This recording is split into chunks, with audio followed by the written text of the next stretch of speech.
시작할까요? 존경하는 국민 여러분, 조국혁신당과 민주당 당원 동지 여러분, 조국혁신당 대표 조국입니다. 오늘 저는 무거운 마음으로 이 자리에 나왔습니다. 민주당 정청래 대표께서 제안한 합당이라는 화두 앞에서 저는 정치가 가야 할 길과 국민이 명령하신 시대적 과제를 다시 한번 깊이 새겼습니다. 조국혁신당은 지금까지 독자적 행보를 걸으며 선거 연대를 주장해 왔습니다.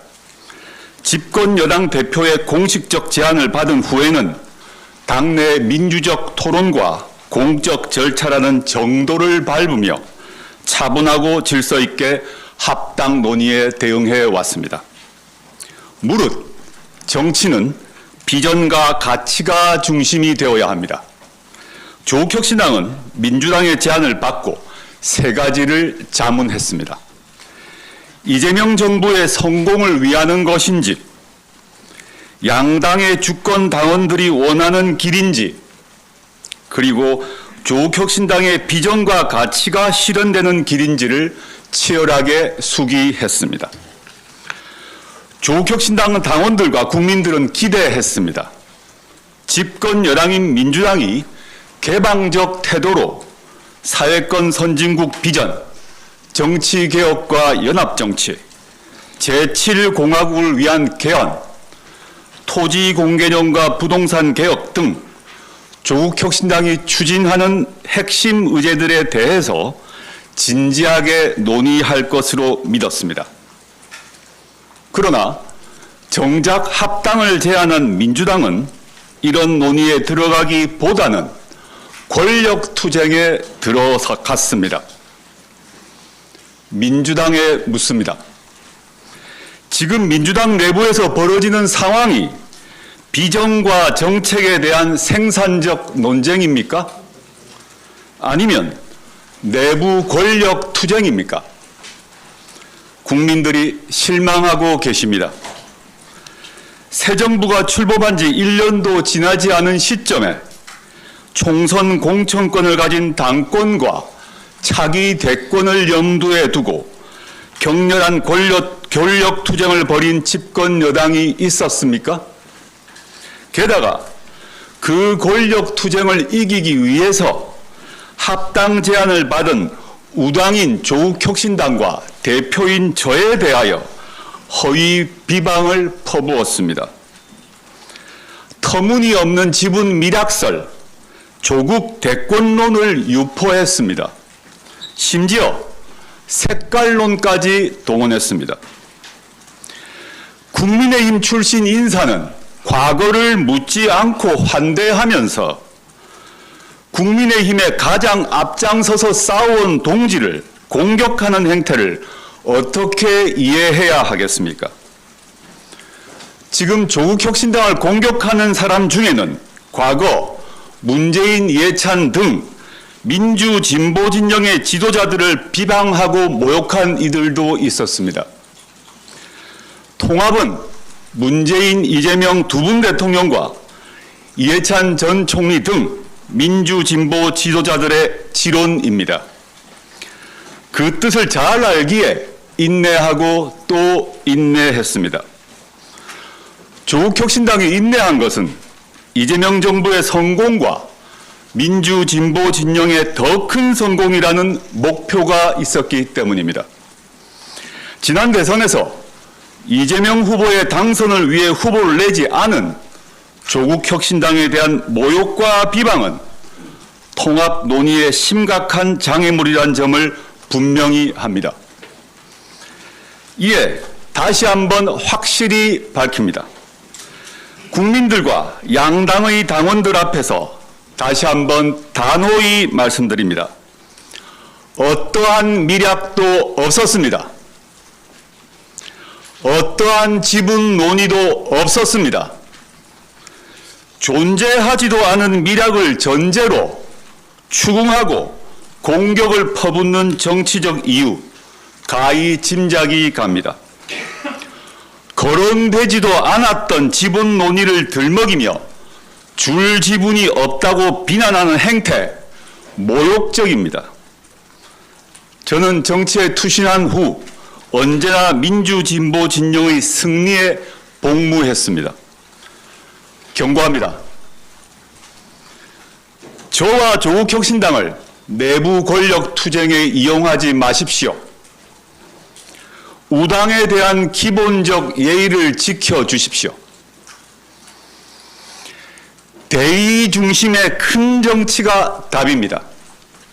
합당은 지분 챙기기의 결과가 아니라 비전 확장의 결과이어야 합니다. 그러기 위해서는 대의를 중심에 놓는 혁신이 있어야 합니다. 저는 2012년 총선과 대선을 앞두고 당시 이해찬 시민주권 상임대표님과 함께 야권 통합 추진기구인 혁신과 통합을 결성해서 민주통합당의 출범에 기여한 경험이 있습니다. 당시 이해찬 상임대표께서는 진보적 개혁적 정치 세력들은 당파적 이익에 집착하기보다는 국민들에게 희망이 될 수 있는 통합적 질서를 구축해야 한다고 일갈하셨습니다. 그렇게 하여 시민사회와 한국노총 등이 참여하는 더 큰 민주당이 만들어질 수 있었습니다. 또한 저는 2015년 문재인 대표 시절 새정치민주연합의 혁신위원으로 활동했습니다. 당시 정치인 개인과 계파 이익을 지키기 위해 혁신위원회에 대한 전면적 공격이 이루어졌지만 저와 혁신위원회는 흔들리지 않고 끝내 혁신안을 당헌 당규에 반영시켰습니다. 선출직에 대한 하위 20% 평가제도, 안심번호를 통한 국민공천 경선, 경선시 결선투표제 도입과 정치 신인, 여성, 장애인, 청년에게 가산점을 주는 등의 혁신을 제도화했습니다. 이러한 혁신으로 현재 민주당의 당원 주권의 골격이 만들어졌습니다. 혁신과 통합은 이렇게 가야 합니다. 저는 선거연대의 길이든 합당의 길이든 아니면 독자의 길이든 어느 길이든 간에 대의 중심의 큰 정치라는 원칙을 지켜나갈 것입니다. 민주당에 요구합니다. 이재명 정부 출범 후 조국혁신당은 지금까지 말이 아닌 실천으로 이재명 정부를 뒷받침해왔습니다. 내란 전담 재판부법과 정보통신망법의 위헌성을 사전에 제거하여 법률의 완성도를 높였고 검찰개혁의 핵심인 수사 기소 분리의 대원칙이 실현되도록 앞장섰습니다. 사법개혁 방안도 선도적으로 제시했습니다. 개혁법안 저지를 위한 국민의힘의 필리버스터를 종결시키는데 항상 협조했습니다. 조국혁신당은 이번 주부터 지방선거 후보들에 대한 공천심사 등 본격적으로 지방선거 준비에 돌입합니다. 합당 논의의 영향을 받지 않고 국힘 제로, 부패 제로, 지방정치 혁신이라는 목표에 따라 준비한 시간표대로 뚜벅뚜벅 걸어갈 것입니다. 이에 민주당의 다음을 요구합니다. 첫째, 설 연휴가 시작되는 2월 13일 전까지 민주당의 공식 입장을 결정해 주십시오. 국민들의 실망이 크고 양당 당원들의 상처가 깊습니다. 현 상황이 계속되어서는 안 됩니다.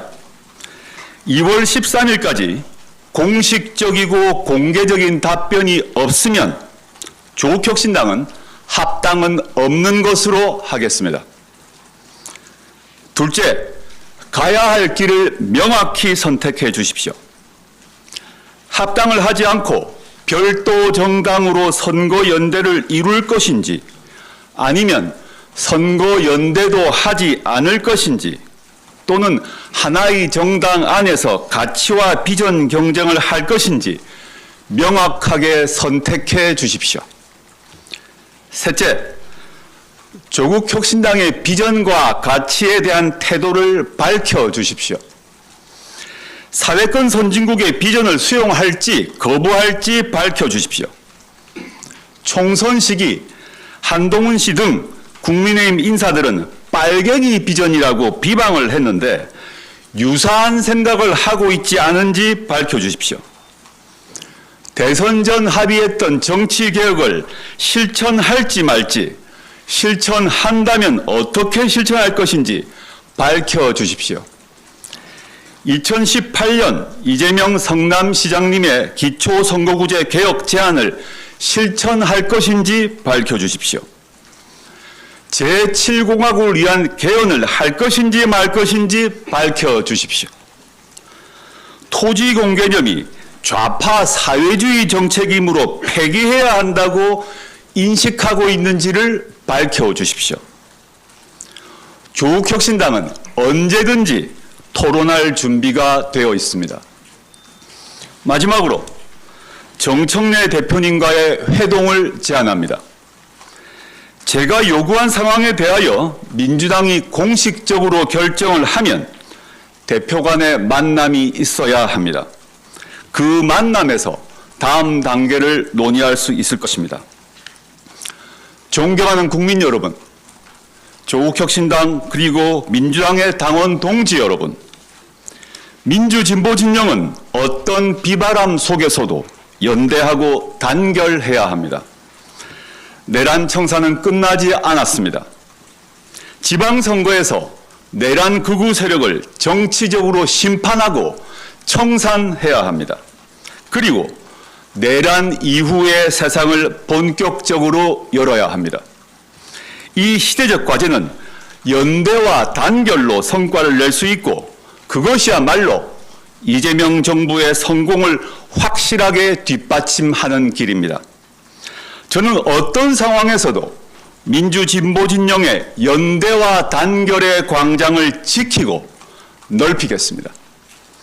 참고로 엄중한 국면 속에서 민주당의 많은 국회의원들과 정치인들께서 진심 어린 의견을 전해왔습니다.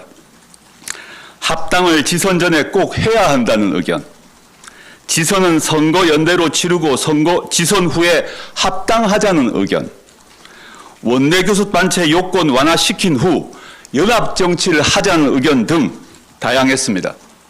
특히 민주당 내부 일로 조국혁신당에 피해와 상처를 준 것에 대해 미안하다라는 분들도 있었습니다. 저는 진솔한 의견을 주신 그 모든 분들이 민주진보 진영의 소중한 자산이자 지도자들이라고 생각합니다. 또한 조국혁신당은 민주당 의원들과 당원들의 집단 지성을 믿고 신뢰합니다. 마지막으로 다시 한번 강조합니다.